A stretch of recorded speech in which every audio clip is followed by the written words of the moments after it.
เคยมาโรงเรียนจักเทื่อนี่มีบ่ฮะไผอนานยามเซ็งหากะมาเนี่ย4มื้อคืนมึงดูเอาไผมาปกติ4มื้อคืนดูไผมาปกติป้าถ้าปกติหมดเนาะบ่แม่นตัวอาจารย์บ่นี่ฮะมาอีหลีบ่เอาชมเชยเด้อบ่ให้ขาด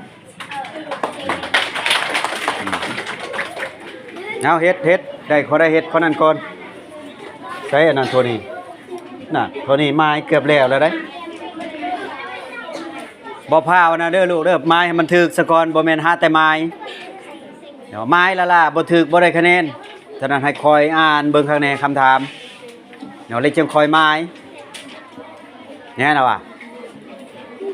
เบิ่งวรรณคดีเพื่อนเมืองลาวมีความหมายว่าแนวใดเนาะเอาอ่านเบิ่งข้างในจังหมายบ่ได้เบิ่งบทเรียนมันได้ดอกบ่ได้บ่เบิ่งก็บ่ได้แน่แล้วว่ะคำตอบมันอยู่ในบทเรียนหมด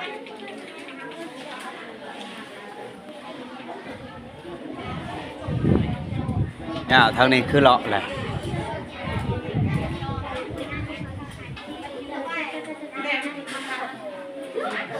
มอได้ดิ1-1บ่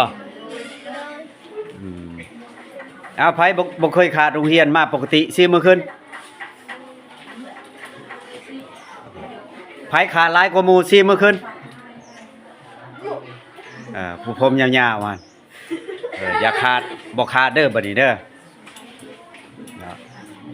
เรียนหนังสือแม่นฮักชาติเพิ่นว่าแม่นแล้วว่าครูสร้างคนสร้างชาติ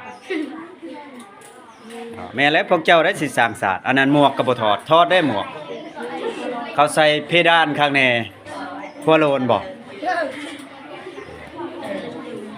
เอาเฮ็ดได้คนนั้นเฮ็ดคนนั้นก่อน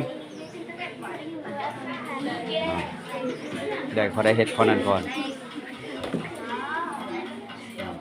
คอยอ่านเบิ่งว่าคอได้มันถึกจังไม้คู่คอแต่บ่ถึกคู่คอก็บ่ได้คะแนนแน่แล้วอ่ะเพราะว่าไม้ถึกจังได้คะแนนเนาะให้พากันอ่านครั้งนี้ไปเบิ่งบทเรียนก็ได้และพนอกในบทเรียนเนาะพนอกในบทเรียนหมดบ่ได้ออกบทอื่น